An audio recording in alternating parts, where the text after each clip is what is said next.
And so this morning, we do have a very special guest with us. I had to print out 2 pages of bio to be sure I cover it all. But as I've said before, I have been looking forward to this day for months now because I've never experienced Charles Holt in person, and I've heard many great things about him, and so I'm looking forward to today. We are blessed to have Charles Holt with us today. Charles, among many other things, is a Broadway star. He has starred in Smokey Joe's Cafe, Jesus Christ Superstar, and The Lion King. He was the first African American to play the role of Rocky in the European tour of the Rocky Horror Show. I think I would like to have seen that. He's also had television roles on Law & Order, Criminal Intent, All My Children, and the award-winning independent film Annie Be Real, and the thought-provoking comedy Ed's Trip. He is a longtime student of Dr. Michael Beckwith, founder of the Agape International Spiritual Center in Los Angeles. He now resides in Nashville, on his way back to New York. So he has developed a curriculum for emotional literacy that he is now teaching in the Nashville Public Schools. He's working with 2nd, 3rd, and 4th graders to assist them in emotional literacy. And he's been working with teens for a long time. Was it a artist in residency at Unity of Nashville you were telling me about, working with teens there? So he's a guest speaker at many Unity churches, many Centers for Spiritual Living, many other organizations, corporate organizations. The name of his organization that he has now is the Open Frames Project. That's the one I was talking to you about. So he's a very dynamic, spirit-led, soulful, passionate individual. And so we are blessed, and I am delighted to welcome Charles Holt this morning. Good morning. So good to be here.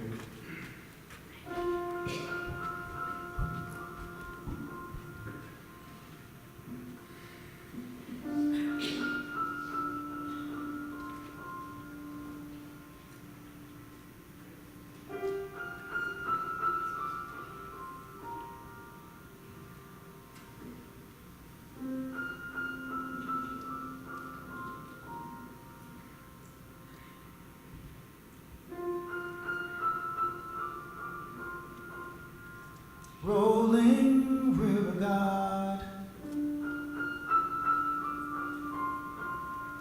little stones are smooth, only once the water passes through.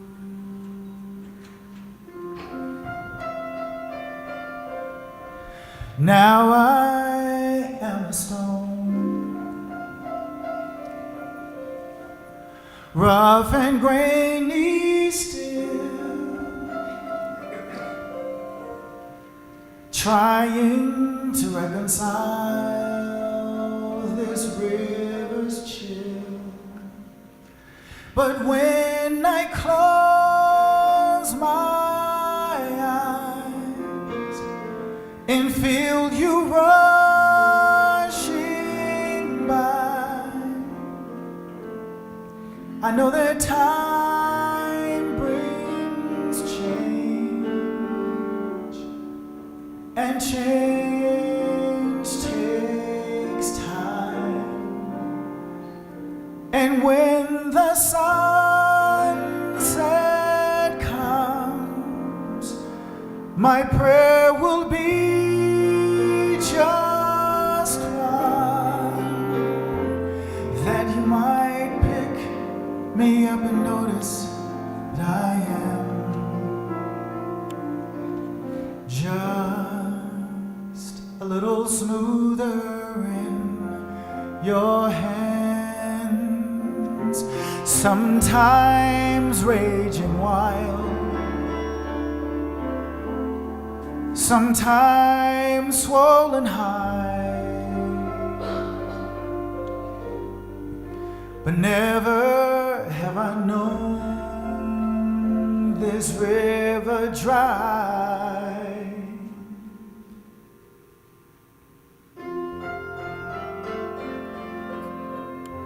The deepest part of you is where I want to stay and feel the sharpest edges wash away. But when I close my eyes and feel you rushing by, I know that time brings change, and change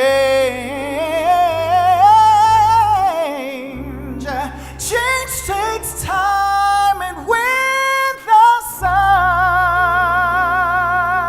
sunset comes, my prayer will be just one, that you might pick me up and notice that I am.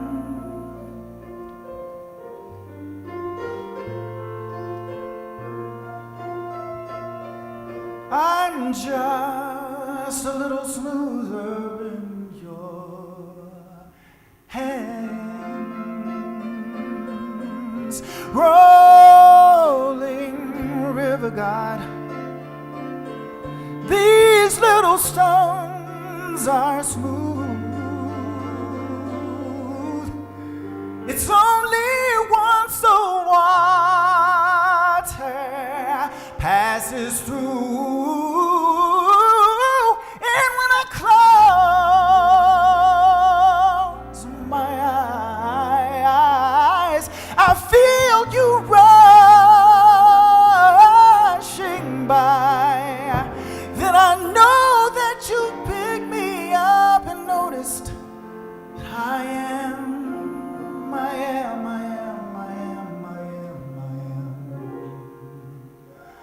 I'm just a little smoother in your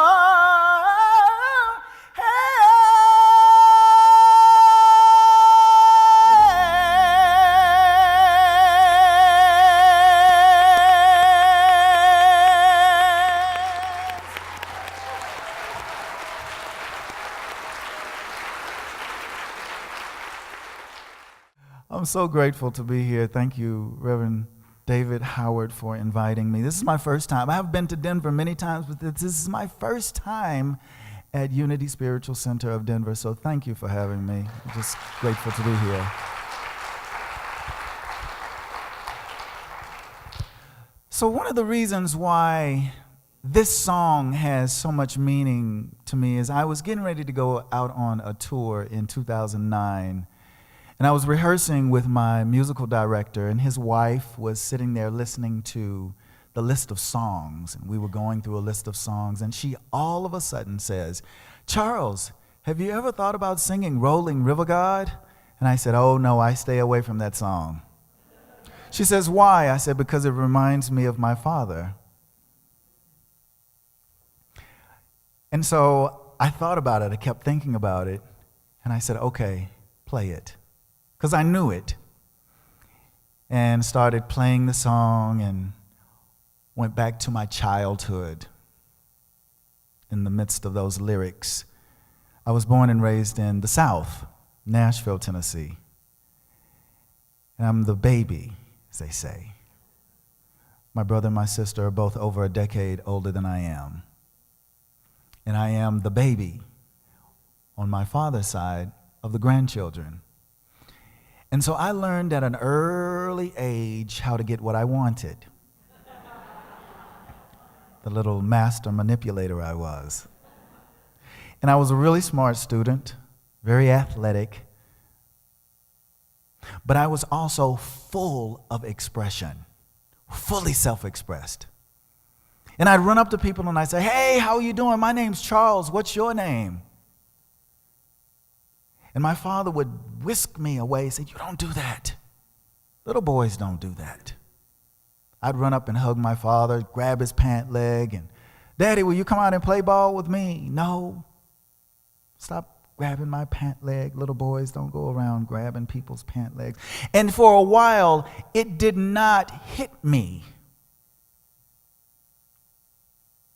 I just kept doing it. I said, one of these days, my dad is going to say, yes, son, I'll come out and play ball with you. But he didn't. And so by the age of 8, I kind of figured it out for myself. I said, okay, he won't play ball with me. He says that what I do is wrong. There's something wrong with me, and I need to fix it. So into sports I went, because the big thing in the South is football. Well, the big thing in the country right now is football. I went past Colfax last night and saw the Denver Broncos. They had a game, so I understand that. But in the South, it holds very much weight. If you can play football, then surely you can be accepted by everybody in the neighborhood, all of your peers. Your dad will think you're a superstar, and so I dove right into sports. I became a celebrated high school football player. And all during that time, I was still wading through or navigating through this chill of my relationship with my father. My father was old school, born in 1925. I came along in 1969. There's a lot of gap there. My father was a man of order, and I'm grateful for that, but my father was emotionally vacant. No touch, no cry. No happy birthday. No Merry Christmas. And I wanted all of those things.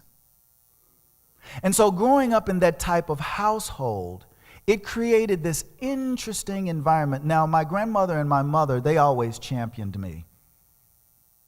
And I'm grateful for that.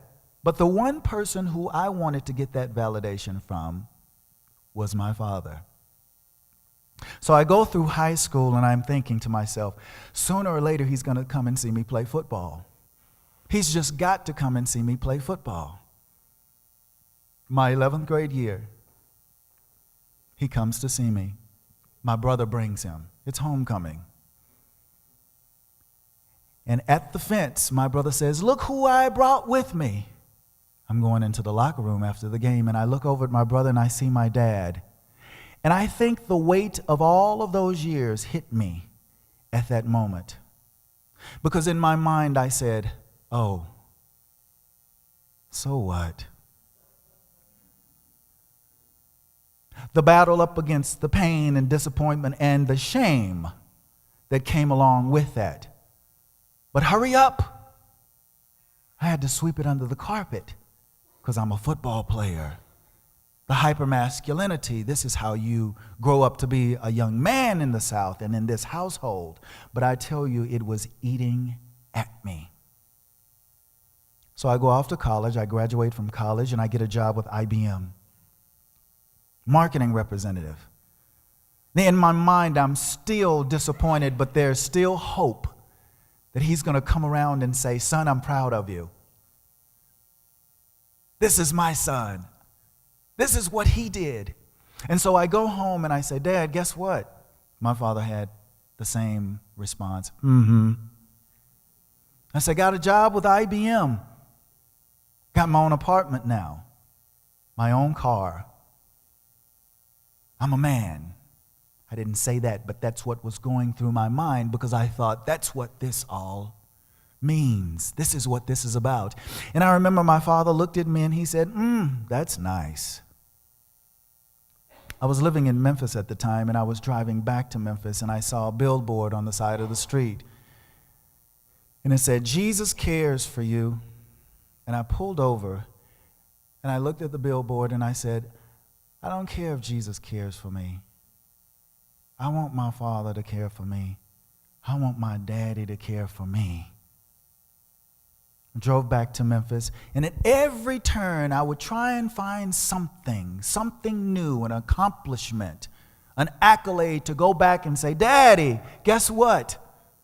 And the same response, oh, that's nice. So I left IBM, moved to another company, and was still struggling internally. Now this shame and blame had turned into resentment. I have to go home now and look in his face from a different perspective at Thanksgiving. I have to give Christmas presents because he didn't, from a whole different consciousness, but I did. And soon I sunk into something called hatred. Not a nice word, but it's what I felt. And I said, I cannot. I just need to get away. I just need to get away from this. So I started musical theater. Got fired from that job. Was singing all kinds of songs at these jazz clubs, and this guy walks up to me and he says, wow, when you sing, the room changes. I said, oh, what is that supposed to mean? He said, things just happen. You sing from a different place. I said, yeah, my grandmother was a self-taught pianist, and she used to teach me hymns and spirituals, and I sing the same songs here at the jazz club. He says, have you ever thought about musical theater? I said, no, I'm a football player. I don't think about musical theater. And it lingered with me, because even as a child, I was very outgoing, very charismatic. Hey, how are you? I love to dance, I love to sing, but even that was squelched. And I said, okay, I'll try it. I started booking everything. Then I made a decision in my mind. I said, I'm going to go and try Broadway. Never lived out of the South before. Bought a one-way ticket, July 6, 1996. Now, before you leave, you have to clear that with one person in my family, and that's my mama. So my mother had championed me all these years, and I said, Mom, guess what? And my mother knows when her children are trying to throw her a curveball, especially this little one, because he's been a master manipulator all his life. So I say, Mom, guess what? And my mother comes up with, I said, I'm moving to New York. I want to be on Broadway. Spend enough time here. She says, oh. Just let me get something straight, son. You had a job with IBM. You left IBM, went to another company, had great salary, moving up, all those benefits, she says. You get fired, and now you're telling me you want to go to New York and be on Broadway, the most unstable job in the entire world. I want you to do me a favor. And I said, yes, ma'am. She said, you go to the yellow pages and turn to the back where the business section is and thumb all the way down to the letter P. And when you get to the word psychiatrist, I want you to call the first listing. Go in and see him. Tell him all your troubles because you've lost your mind. I said, I will do that, Mom, but there's only one thing. I have to go to New York, and I can't tell you why. It's here, and I can't articulate it. So I left, landed in New York, July 6, 1996. Got an apartment, was staying with a friend of a friend on 87th between Central Park West and Columbus Avenue, and I put my things down on the floor, and I went to the corner, and I stretched my arms out, and I said, thank you, I'm home. I had nothing to do with anything that I knew here. I just knew that New York was calling me for some reason. A month later, I got the national tour of Jesus Christ Superstar with Ted Neely and Carl Anderson. I played Simon. I understudied Carl Anderson as Judas. It was wonderful. On a sleeper bus. And we had just played Casper, Wyoming, and we were traveling back to Long Beach, California, and that's a long ride. So I took a 2-hour nap and got up and started talking to the bus driver. And we're talking, and all of a sudden something whizzes by the bus. And I said, what was that? Catch up, catch up, catch up to it. I want to see what that was that just whizzed by this bus. We're going 90 miles an hour. What could be going faster than us? And he caught up to it, and I said, oh my goodness, that looks like a tumbleweed. And he said, yeah, I believe it is a tumbleweed. So we continue our conversation, and out of the right periphery, there's something coming toward the bus. And I take a quick look, and there it is, the face of my father. I said, this is just something in my head. Surely he's nowhere near. I left him when I moved to New York. I never have to deal with him again if I don't have to. So we go, a couple of hours later, we stop at a breakfast place. There's a couple in front of me with a small child. The mom asks the child, what would you like for breakfast? The child starts to speak. I don't hear the child's voice. I hear my father's voice. I run into the men's room and I say, look, I don't know why you're following me, but you better go back to Nashville. That's where I left you. Why are you tormenting me?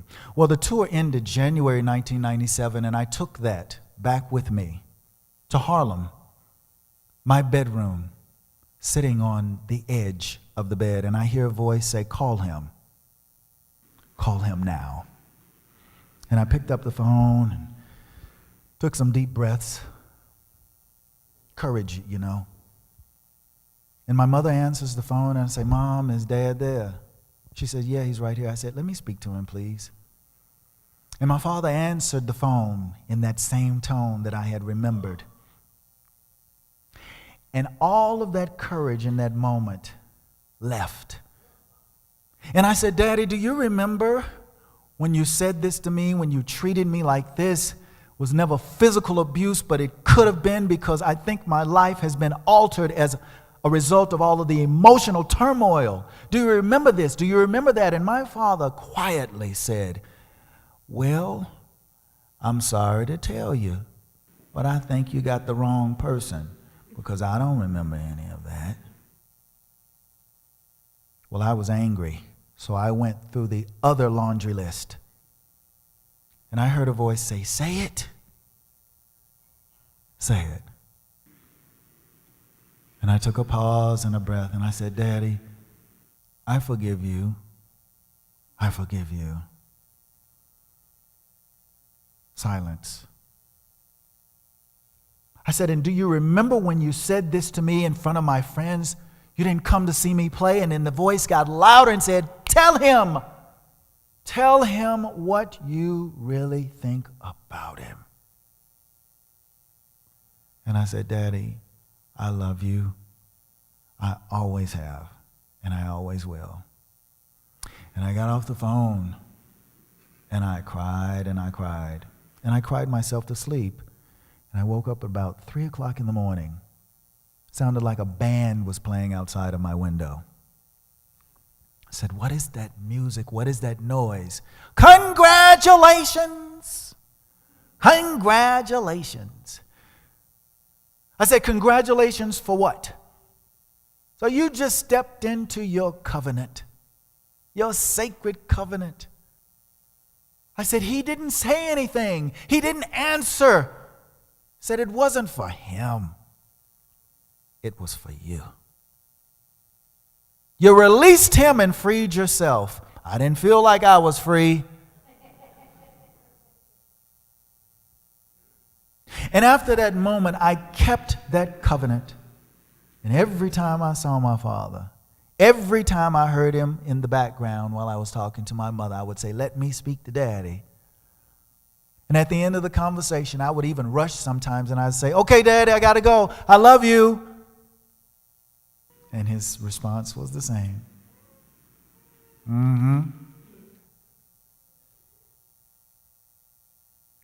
So 2009 comes, and I'm still on my path, my sacred covenant. And my mother calls and she says, well, there's something that is stirred us all up here. Your father went to the doctor and he has end-stage renal disease. His kidneys have failed, and the doctor has said that he needs to go on dialysis. And he told the doctor that he's not. So he probably has 6 months. Can you talk to him? I said, sure. By this time, I had learned some things. I'd left New York, I'd moved to Los Angeles, and I had dove into my own realm of self-discovery. And so those things I knew for myself, I knew for my daddy. And he answered the phone and I said, Daddy, how are you doing? He said, I'm good. How are you? I said, well, Mom tells me that you've made the decision to forego the dialysis. And I said, and the doctor told you got about 6 months if you do that. He said, mm-hmm. I said, well, we would love to have you around a little while longer, but this is your life. And it's been a good one. And I love you. He says, mm-hmm. Hands the phone back to my mother. She calls me 10:30 that night.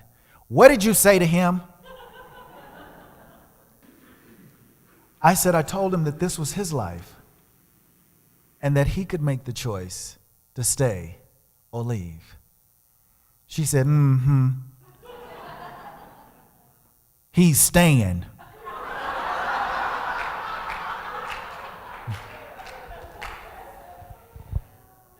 I was so glad that that happened because from 2009 until 2013, I would sit with my father and my father would talk about World War II. He would talk about growing up in the South. He would talk about all of that landscape of the journey that he had lived. And I found for myself, he is Daddy, he is my father, but he's human. He's had a journey too. The last 5 days of my father's life, I went and I stayed with him. And he could not talk. It was not coherent the last 3 days. So I already knew how to go into different realms. So I went into meditation and started talking to him. And I said, Daddy, what was this all about? Me and you, this relationship. He said, oh, it's unique to us, but everybody has them, son.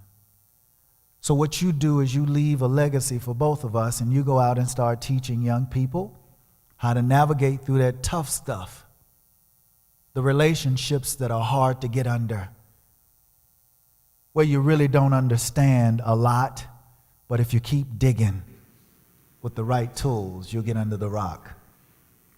And I said, I will. I promise I will. And he said, and oh, one other thing. He said, I loved you, son. I loved you. But I couldn't tell you like you wanted me to. I knew you were going to be great. But I had to say things to keep you from danger. That's the way my father did me. And I began to understand that this was all cyclical. These conversations or these lack of conversations. And he said, and I'll be able to fly with you wherever you go. I'll be with you always.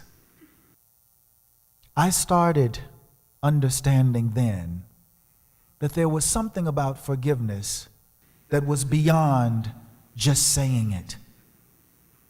It had become a consciousness, and the consciousness had become a way of life. And then I started to thank my father. Thank you for showing up in my life.